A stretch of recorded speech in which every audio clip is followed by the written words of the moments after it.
Hello everyone. आज की कहानी है मुंशी प्रेमचंद द्वारा लिखी मुफ्त का यश। उन दिनों संयोग से हाकिम जिला एक रसिक सज्जन थे। इतिहास और पुराने सिक्कों की खोज में उन्होंने अच्छी ख्याति प्राप्त कर ली थी।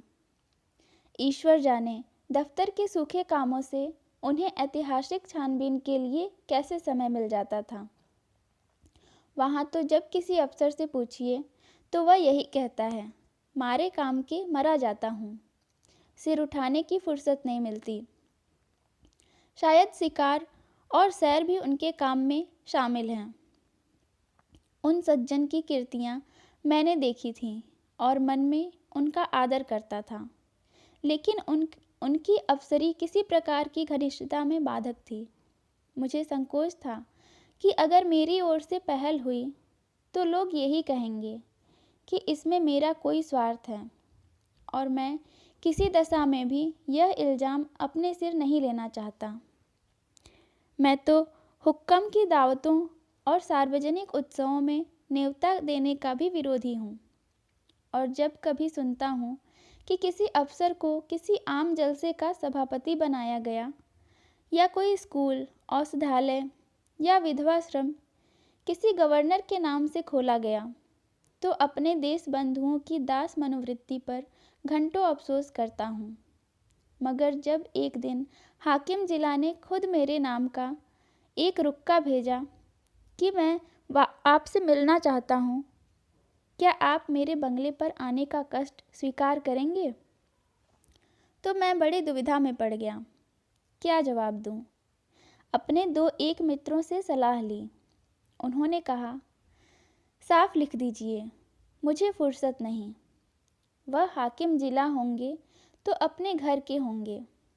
कोई सरकारी वाजाब्ता का काम होता तो आपका जाना अनिवार्य था, लेकिन निजी मुलाकात के लिए जाना आपके शान के खिलाफ है। आखिर वह खुद आपके मकान पर क्यों नहीं आए? इससे क्या उनकी शान में बट्टा लग जाता था? इसीलिए तो खुद नहीं आए कि वह हाकिम जिला हैं। इन अहमक हिंदुस्तानियों को कब यह समझ आएगी कि दफ्तर के बाहर वे भी वैसे ही साधारण मनुष्य हैं जैसे हम या आप। शायद ये लोग अपनी घरवालियों से भी अफसरी जताते होंगे। अपना पद उन्हें कभी नहीं भूलता। एक मित्र ने, जो लतीफ़ों के चलते फिरते तिजोरी हैं, हिंदुस्तानी अफसरों के विषय में कई मनोरंजक घटनाएं सुनाई। एक अफसर साहब ससुराल गए। शायद स्त्री को विदा कराना था। जैसा आम रिवाज है, ससुर जी ने पहले ही वादे पर लड़की को विदा करना उचित न समझा। कहने लगे, बेटा इतने दिनों के बाद आई है, अभी कैसे विदा कर दूं? भला 6 महीने तो रहने दो। उधर धर्म पत्नी जी ने भी नाइन से संदेश कहला भेजा, अभी मैं नहीं जाना चाहती। आखिर माता पिता से भी मेरा कोई नाता है। कुछ तुम्हारे हाथ बिक थोड़े ही गई हूँ। दामाद साहब अफसर थे, जामे से बाहर हो गए। तुरंत घोड़े पर बैठे और सदर की राह ली। दूसरे ही दिन ससुर जी पर सम्मन जारी कर दिया। बेचारा बूढ़ा आदमी तुरंत लड़की को लेकर दामाद की सेवा में जा पहुंचा। तब जाके उनकी जान बची। ये लोग ऐसे मिथ्याभिमानी होते हैं। और फिर तुम्हें हाकिम जिला से लेना ही क्या है? अगर तुम कोई विद्रोहात्मक गल्प व लेख लिखोगे तो फौरन गिरफ्तार कर लिए जाओगे। हाकिम जिला जरा भी मुरव्वत न करेंगे। कह देंगे, यह गवर्नमेंट का हुक्म है, मैं क्या करूं? अपने लड़के के लिए कानून गोई या नायब तहसीलदारी की लालसा तुम्हें है नहीं। व्यर्थ क्यों दौड़े जाओ? लेकिन मुझे मित्रों की यह सलाह पसंद न आई। एक भला आदमी जब निमंत्रण देता है तो केवल इसीलिए अस्वीकार कर देना कि हाकिम जिला ने भेजा है, मुटमर्दी है। बेशक हाकिम साहब मेरे घर आ जाते तो उनकी शान कम न होती। उदार हृदय वाला आदमी बेतकल्लुफ़ चला जाता। लेकिन भाई, जिले की अफसरी बड़ी चीज़ है, और एक उपन्यासकार की हस्ती ही क्या है। इंग्लैंड या अमेरिका में गल्प लेखकों और उपन्यासकारों की मेज पर निमंत्रित होने में प्रधानमंत्री भी अपना गौरव समझेगा। हाकिम जिला की तो गिनती ही क्या है। लेकिन यह भारतवर्ष है, जहाँ हर एक रईस के दरबार में कवि सम्राटों का जत्था रईस के कीर्तिमान के लिए जमा रहता था। और आज भी ताजपोशी में हमारे लेखक वृंद बिना बुलाए राजाओं की खिदमत में हाजिर होते हैं,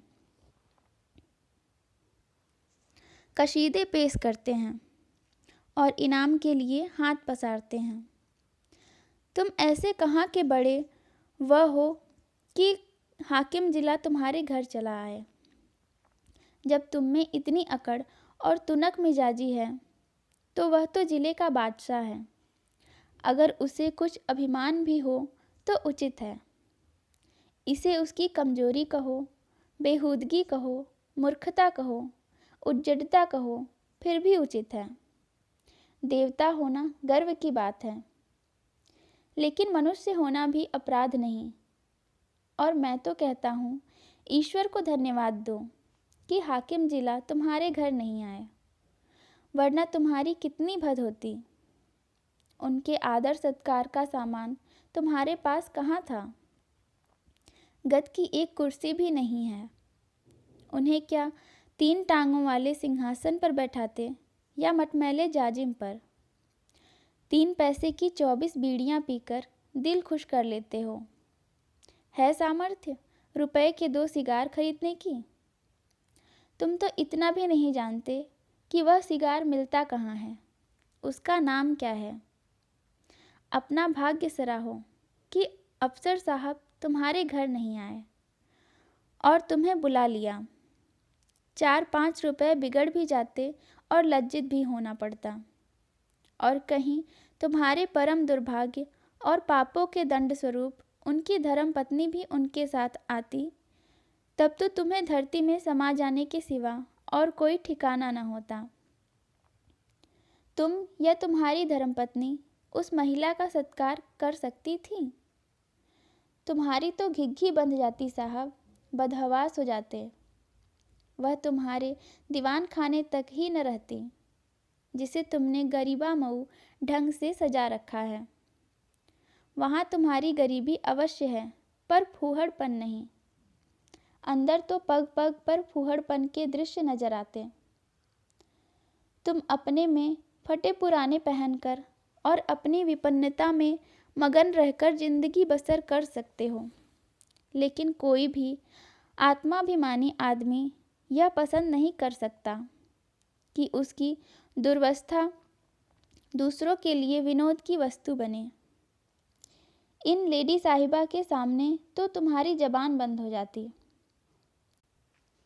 चुनांचे मैंने हाकिम जिला का निमंत्रण स्वीकार कर लिया, और यद्यपि उनके स्वभाव में कुछ अनावश्यक अफसरी की सान थी, लेकिन उनके स्नेह और उदारता ने उसे यथासाध्य प्रकट न होने दिया। कम से कम उन्होंने मुझे शिकायत का कोई मौका न दिया। अफसराना प्रकृति को तब्दील करना उनकी शक्ति के बाहर था। मुझे इस प्रसंग को कोई महत्व देने की कोई बात न थी। महत्व न दिया। उन्होंने मुझे बुलाया, मैं चला गया, कुछ गपशप किया और लौट आया। किसी से इसका जिक्र करने की ज़रूरत ही क्या। मानो भाजी खरीदने बाजार गया था, लेकिन टोहियों ने जाने कैसे टोह लगा लिया। विशेष समुदायों में यह चर्चा होने लगी कि हाकिम जिला से मेरी बड़ी गहरी मैत्री है और वह मेरा बड़ा सम्मान करते हैं। अतिशयोक्ति ने मेरा सम्मान और भी बढ़ा दिया। यहाँ तक मशहूर हुआ कि वह मुझसे सलाह लिए बगैर कोई फैसला या रिपोर्ट नहीं लिखते। कोई भी समझदार आदमी इस ख्याति से लाभ उठा सकता था। स्वार्थ में आदमी बावला हो जाता है, तिनके का सहारा ढूंढता फिरता है। ऐसों को विश्वास दिलाना कुछ मुश्किल न था कि मेरे द्वारा उनका काम निकल सकता है, लेकिन मैं ऐसी बातों से घृणा करता हूँ। सैकड़ों व्यक्ति अपनी कथाएं लेकर मेरे पास आए। किसी के साथ पुलिस ने बेजा जाती की थी, कोई इनकम टैक्स वालों की सख्तियों से दुखी था, किसी की यह शिकायत थी कि दफ्तर में उसकी हक तलफी हो रही है और उसके पीछे के आदमियों को दनादन तरक्कियां मिल रही हैं। उसका नंबर आता है तो कोई परवाह नहीं करता। इस तरह का कोई न कोई प्रसंग नित्य ही मेरे पास आने लगा, लेकिन मेरे पास उन सब के लिए एक ही जवाब था, मुझसे कोई मतलब नहीं।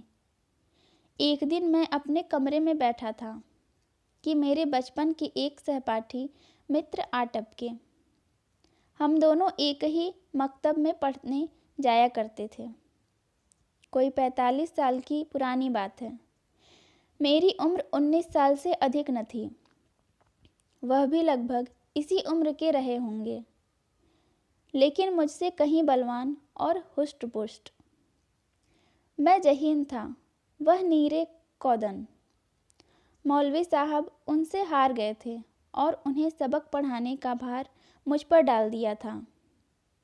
अपने से दुगने व्यक्ति को पढ़ाना मैं अपने लिए गौरव की बात समझता था और खूब मन लगाकर पढ़ाता। फल यह हुआ कि मौलवी साहब की छड़ी जहाँ असफल रही, वहाँ मेरा प्रेम सफल हो गया। बलदेव चल निकला, खालिक बारी तक जा पहुँचा, मगर इस बीच में मौलवी साहब का स्वर्गवास हो गया और वह शाखा टूट गई। उनके छात्र भी इधर उधर हो गए। तब से बलदेव को केवल मैंने 2-3 बार रास्ते में देखा।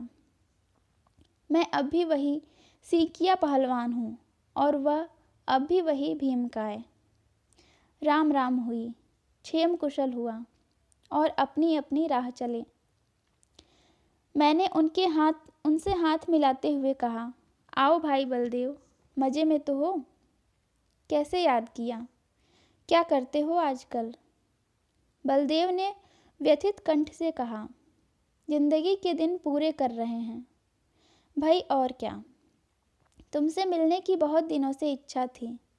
याद करो वह मकतब वाली बात, जब तुम मुझे पढ़ाया करते थे।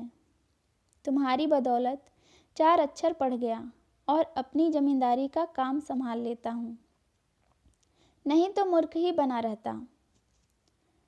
तुम मेरे गुरु हो भाई, सच कहता हूँ। मुझ जैसे गधे को पढ़ाना तुम्हारा ही काम था। न जाने क्या बात थी कि मौलवी साहब से सबक पढ़कर अपनी जगह पर आया नहीं कि बिल्कुल साफ। तुम जो पढ़ाते थे वह बिना याद किए ही याद हो जाता था। तुम तब भी बड़े जहीन थे। यह कहकर उन्होंने मुझे सगर्व नेत्रों से देखा। मैं बचपन के साथियों को देखकर फूल उठता हूँ। सजल नेत्र होकर बोला, मैं तो जब तुम्हें देखता हूँ तो यही जी में आता है कि दौड़कर तुम्हारे गले लिपट जाऊं। 45 वर्ष का युग मानो बिल्कुल गायब हो जाता है। वह मकतब आंखों के सामने फिरने लगता है और बचपन सारी मनोहरताओं के साथ ताज़ा हो जाता है। बलदेव ने भी द्रवित कंठ से उत्तर दिया, मैंने तो भाई तुम्हें सदैव अपना इष्टदेव समझा है। जब तुम्हें देखता हूँ तो छाती गज भर की हो जाती है कि वह मेरा बचपन का संगी जा रहा है, जो सामने आ पड़ने पर कभी दगा न देगा। तुम्हारी बड़ाई सुन सुनकर मन ही मन प्रसन्न हो जाता हूँ। लेकिन यह बताओ, क्या तुम्हें खाना नहीं मिलता? कुछ खाते पीते क्यों नहीं? सूखते क्यों जाते हो? घी न मिलता हो तो 2-4 कनस्तर भिजवा दूँ। अब तुम भी बूढ़े हुए, खूब डटकर खाया करो। अब तो देह में जो कुछ तेज और बल है वह केवल भोजन के अधीन है। मैं तो अब भी सेर भर दूध और पाव भर घी उड़ाया जाता हूँ। इधर थोड़ा मक्खन भी खाने लगा हूँ। जिंदगी भर बाल बच्चों के लिए मर मिटे। अब कोई यह नहीं पूछता कि तुम्हारी तबीयत कैसी है। अगर आज कंधा डाल दूं तो कोई एक लोटे पानी को न पूछे। इसीलिए खूब खाता हूँ और सबसे ज़्यादा काम करता हूँ। घर पर अपना रोब बना हुआ है। वही जो तुम्हारा जेठा लड़का है, वह उस पर पुलिस ने एक झूठा मुकदमा चला दिया है। जवानी के मद में किसी को कुछ समझता नहीं है भी अच्छा खासा पहलवान। दरोगा जी से एक बार कुछ कहासुनी हो गई, तब से घात में लगे हुए हैं। इधर गांव में एक डाका पड़ गया। दरोगा जी ने तहकीकात में उसे भी फांस लिया। आज 1 सप्ताह से हिरासत में है। मुकदमा मोहम्मद खलील डिप्टी के इजलास में है और मोहम्मद खलील और दरोगा जी से दांत काटी रोटी है। अवश्य सजा हो जाएगी। अब तुम ही बचाओ तो उसकी जान बच सकती है और कोई आशा नहीं है। सजा तो होगी, वह होगी, इज्जत भी खाक में मिल जाएगी। तुम जाकर हाकिम जिला से इतना कह दो कि मुकदमा झूठा है। आप खुद चलकर तहकीकात कर लें। बस देखो भाई, बचपन के साथी हो, नहीं न करना। जानता हूँ तुम इन मामलों में नहीं पढ़ते और तुम्हारे जैसे आदमी को पढ़ना भी न चाहिए। तुम प्रजा की लड़ाई लड़ने वाले जीव हो। तुम्हें सरकार के आदमियों से मेलजोल बढ़ाना उचित नहीं तो जनता की नज़रों से गिर जाओगे। लेकिन यह घर का मामला है। इतना समझ लो कि मामला बिल्कुल झूठ न होता तो मैं कभी तुम्हारे पास न आता। लड़के की माँ रो रो कर जान दिए डालती है। बहू ने दाना पानी छोड़ रखा है। 7 दिन से घर में चूल्हा नहीं जला। मैं तो थोड़ा सा दूध भी पी लेता हूँ, लेकिन दोनों सास बहू तो निराहार पड़ी हुई हैं। अगर बच्चा को सजा हो गई तो दोनों मर जाएंगी। मैंने यही कहकर उन्हें ढांढस दिया कि जब तक हमारा छोटा भाई सलामत है, कोई हमारा बाल बाका नहीं कर सकता। तुम्हारी भाभी ने तुम्हारी एक पुस्तक पढ़ी है। वह तो तुम्हें देवतुल्य समझती है और जब कोई बात होती है तो तुम्हारी नज़ीर देकर मुझे लज्जित करती है। मैं तो साफ कह देता हूँ, मैं उस छोकरे की सी बुद्धि कहाँ से लाऊं? तुम्हें उसकी नज़रों से गिराने के लिए तुम्हें छोकरा, मरियल सभी कुछ कहता हूँ, पर तुम्हारे सामने मेरा रंग नहीं जमता। मैं बड़े संकट में पड़ गया। मेरी ओर से जितनी आपत्तियाँ हो सकती थीं, उन सब का जवाब बलदेव सिंह ने पहले से ही दे दिया था। इनको फिर दोहराना व्यर्थ था। इसके सिवा कोई जवाब न सूझा कि मैं जाकर साहब से कहूँगा। हाँ, इतना मैंने अपनी तरफ से और बढ़ा दिया कि मुझे आशा नहीं है कि मेरे कहने का विशेष ख्याल किया जाए, क्योंकि सरकारी मामलों में हुक्म हमेशा अपने मातहतों का पक्ष लिया करते हैं। बलदेव सिंह ने प्रसन्न होकर कहा, इसकी चिंता नहीं, तकदीर में जो लिखा है वह तो होगा ही। बस तुम जाकर कह भर दो। अच्छी बात है। तो कल जाओगे? हाँ, अवश्य जाऊंगा। यह ज़रूर कहना कि आप चलकर तहकीकात कर लें। हाँ, यह ज़रूर कहूँगा। और यह भी कह देना कि बलदेव सिंह मेरा भाई है। झूठ बोलने के लिए मुझे मजबूर न करो। तुम मेरे भाई नहीं हो। मैंने तो हमेशा तुम्हें अपना भाई समझा है। अच्छा, यह भी कह दूंगा। बलदेव सिंह को विदा करके मैंने अपना खेल समाप्त किया और आराम से भोजन करके लेटा। मैंने उससे गला छुड़ाने के लिए झूठा वादा कर दिया। मेरा इरादा हाकिम जिला से कुछ कहने का नहीं था। मैंने पेशबंदी के तौर पर पहले ही जता दिया था कि हुक्म आम तौर पर पुलिस के मामलों में दखल नहीं देते। इसीलिए सज़ा हो भी गई तो मुझे यह कहने की काफ़ी गुंजाइश थी कि साहब ने मेरी बात स्वीकार नहीं की। कई दिन गुजर गए थे। मैं इस वाक़ये को बिल्कुल भूल गया था। सहसा एक दिन बलदेव सिंह अपने पहलवान बेटे के साथ मेरे कमरे में दाखिल हुए। बेटे ने मेरे चरणों पर सिर रख दिया और अदब से एक किनारे खड़ा हो गया। बलदेव सिंह बोले, बिल्कुल बरी हो गया भैया। साहब ने दरोगा को बुलाकर खूब डांटा कि तुम भले आदमियों को सताते और बदनाम करते हो। अगर फिर ऐसा झूठा मुकदमा लाए तो बर्खास्त कर दिए जाओगे। दरोगा जी बहुत झेंपे। मैंने उन्हें झुककर सलाम किया। बचा पर घड़ों पानी पड़ गया। यह तुम्हारी सिफारिश का चमत्कार है भाईजान। अगर तुमने मदद न की होती तो हम तबाह हो गए होते। यह समझ लो कि तुमने 4 प्राणियों की जान बचा ली। मैं तुम्हारे पास बहुत डरते डरते आया था। लोगों ने कहा था उनके पास नाहक जाते हो। वह बड़ा बेमुरव्वत आदमी है। उसकी जात से किसी का उपकार नहीं हो सकता। आदमी वह है तो दूसरों का हित करे। वह आदमी क्या जो किसी की कुछ भी न सुने। लेकिन भाईजान, मैंने किसी की बात न मानी। मेरे दिल में मेरा राम बैठा कह रहा था, तुम चाहे कितनी ही रूखे और बेलाग हो, लेकिन मुझ पर अवश्य दया करोगे। यह कहकर बलदेव सिंह ने अपने बेटे को इशारा किया। वह बाहर गया और एक बड़ा सा गट्ठर उठा लाया, जिसमें भांति भांति की देहाती सौगातें बंधी हुई थीं।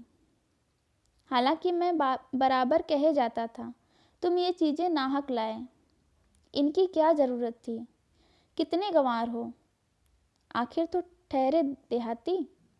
मैंने कुछ नहीं कहा। मैं तो साहब के पास गया भी नहीं, लेकिन कौन सुनता। खोया, दही, मटर की फलियाँ, अमावट, ताज़ा गुड़ और जाने क्या क्या आ गया। मैंने कहने को तो एक तरफ से कह दिया कि मैं साहब के पास गया ही नहीं। जो कुछ हुआ खुद हुआ, मेरा कोई एहसान नहीं। लेकिन उसका मतलब यह निकाला गया कि मैं केवल नम्रता से और सौगातों को लौटा देने का कोई बहाना ढूंढने के लिए ऐसा कह रहा हूँ। मुझे इतनी हिम्मत न हुई कि मैं इस बात का विश्वास दिलाता। इसका जो अर्थ निकाला गया वही मैं चाहता था। मुफ्त का एहसान छोड़ने का जी न चाहता था। अंत में जब मैंने जोर देकर कहा कि किसी से इस बात का जिक्र न करना, नहीं तो मेरे पास फरियादों का मेला लग जाएगा, तो मानो मैंने स्वीकार कर लिया कि मैंने सिफारिश की और जोरों से की।